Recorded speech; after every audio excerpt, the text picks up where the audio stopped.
So welcome back to Wheels and Toys, and it's time to talk exhausts again.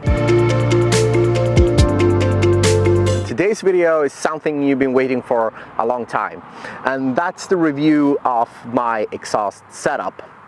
And a lot of you have seen the videos of when we look at what different exhaust mods you can do to this car and how to think about them. And if you missed those videos, don't forget to see them. They're linked down below, and you can also click up here to start watching them. In those videos we'll look at what kind of setup can you go for, sort of the back boxes, how they work, and also a little bit of a comparison on what model to go for. So I had a look at a very long time on what setup I was going to get for my SPYDER. So once I decided to go for Cargraphic, which is now on this car, I started having discussions with Thomas Schnarr, who started Cargraphic, about what exhaust to get. I settled actually in the end to go for their new cross pipe sort of competition back box, which is a little bit more muffled. But in the end, after delays and delays, they actually changed the design to be an H pattern exhaust, which I didn't want to have. I wanted to have the cross pipe, but they also were delayed and delayed and delayed, and that's one of the reasons why it's taken me such a long time to produce this video. So I actually decided I changed my mind, and I went for their most aggressive exhaust. So this one has the cross pipe racing exhaust or back box, which means in its open mode it's fully open and it has the maximum flow through the cross pipe and out.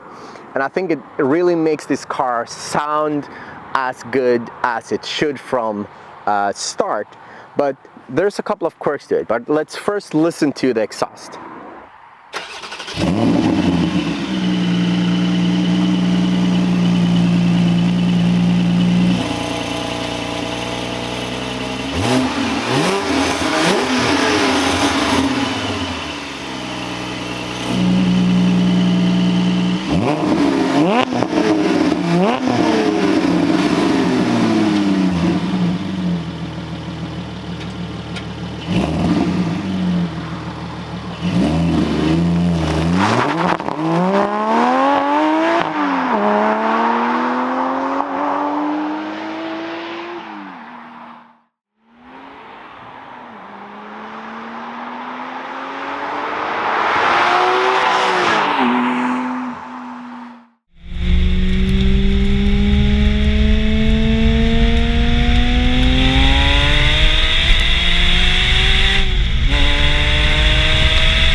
Turn it to the silent mode, which is this. You can kind of hear a little bit of drone, but if we run it like this,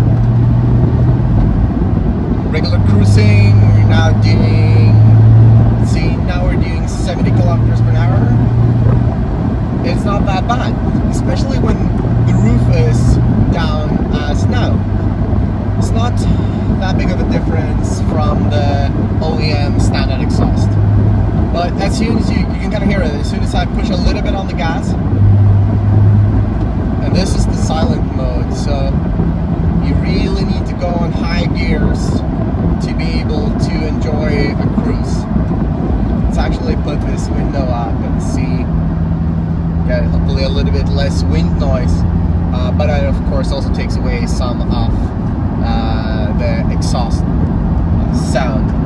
But if you want to put it in loud mode again, as you want it, drop a couple of gears.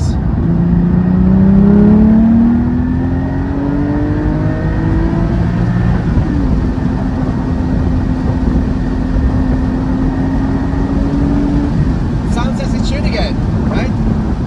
But something that I can really enjoy the most with this is the possibility or the sound it makes when you now go down in the gears.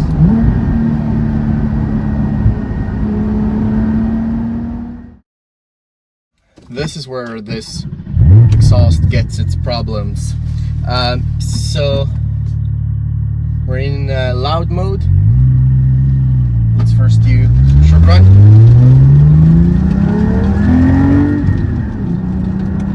Now it sounds almost better from like the track experience. Oh, nice 911. So far so good, right? It sounds a little bit more as these cars should have sounded from the factory. Let's calm down a little bit, and now I'm gonna tell you the problem. So we'll jump to quiet mode. It's this. You hear this drone? Do you hear this drone? It's not very nice. And the problem with that also has to do with the gearing. It's nothing to do with the long gearing, it just has to do with the gearing. So here in Sweden, the sort of the speed limits we have just happens to go like, if you're on the freeway or wherever you are and you just want to go somewhere with this car, you're gonna be sort of here around 2,500 RPMs, and that means that you're always gonna be in this around here maximum drone, and it's not nice. It kind of makes you go up a gear, so you're at 3,000. Here, there's like zero, and these are more revs. So if you go down, more revs, nothing, right? Go up a gear, 2,500 RPMs. There, 3,000, it disappears. So right there at 2,500 RPM, it's where this exhaust has that drone. But when I listen to it, it's not the typical drone that we kind of get used to hearing from these cars. So I actually believe that the guys over at Ninemaster are right. That it has to do something with the exhaust setup and the OEM GPF and over-axle pipes. Because having listened to a couple of other Spyders that has the full setup, the same rear box or back box and the new flow optimized GPFs and over-axle pipes, they do not have these. So if you look at Driving Ventures and his nice green Spyder full exhaust, does not really have this drone. And I mean, when you start pushing, it's fine, but when you want to go somewhere, and that kills me. It's actually even worse than the sound you get from the roof not really having any insulation. So, well, that sort of concludes it all. I'm not gonna give you like 20, 30 flybys. You saw some of it, but overall, I'm super happy with this exhaust.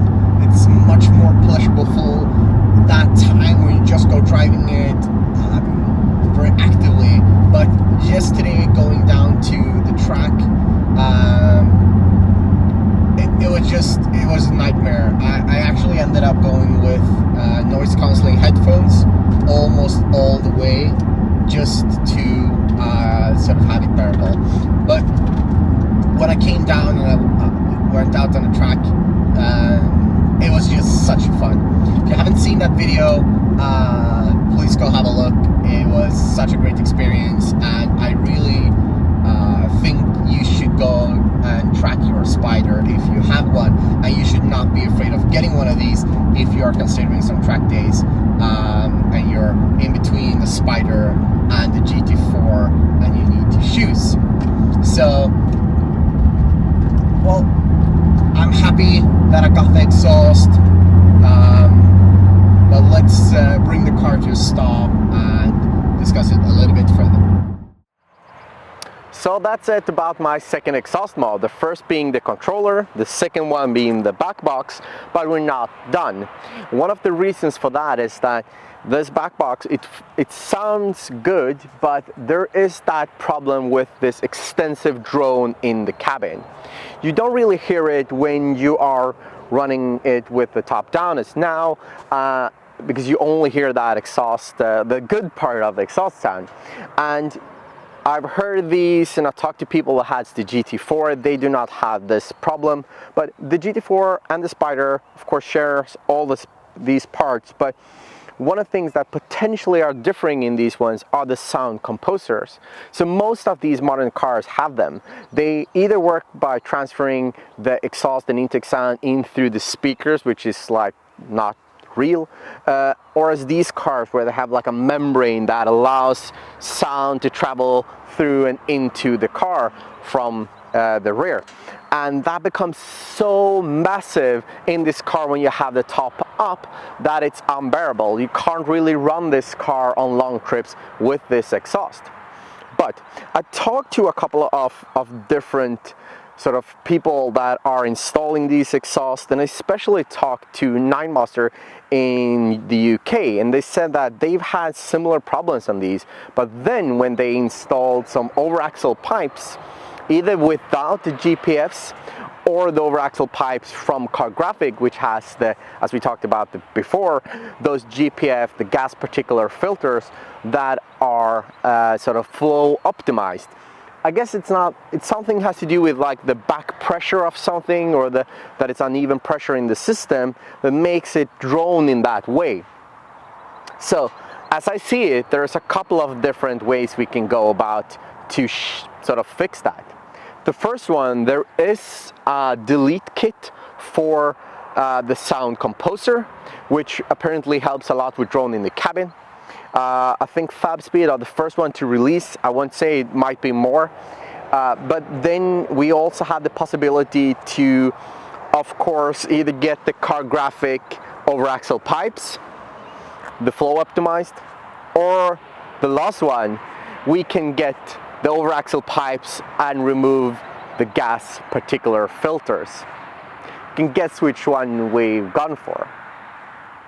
So yeah, we're gonna remove those filters, only for racetrack obviously, or everywhere, but we're gonna remove those. That, if you followed my previous episodes, also means that we're gonna need to do an ECU tune, which means we're gonna avoid the warranty, but it's now going to pass over those 2 years of ownership. I have had 0 problems with the car, but it's going to pass over those and we're gonna lose warranty anyway. So after it goes in for some service and some maintenance, and they're gonna overlook the car to make sure that everything is as good as it could, then we're gonna take it to a shop and have those over-axle pipes mounted. They are in titanium, they're actually back in the house already. And we're also gonna mount 2 more open sort of air filters to make sure it gets as much air as possible before we do the tune. Hopefully we'll be able to find someone, we talked to a couple of different vendors that can help us to do a cob tune, meaning that if we do more fixes to the exhaust, we can change that over time. But happy to have you follow this channel, and if you do like this content, please consider subscribing or at least giving it a thumbs up, and I see you in future episodes of Wheels and Toys. Take care, bye.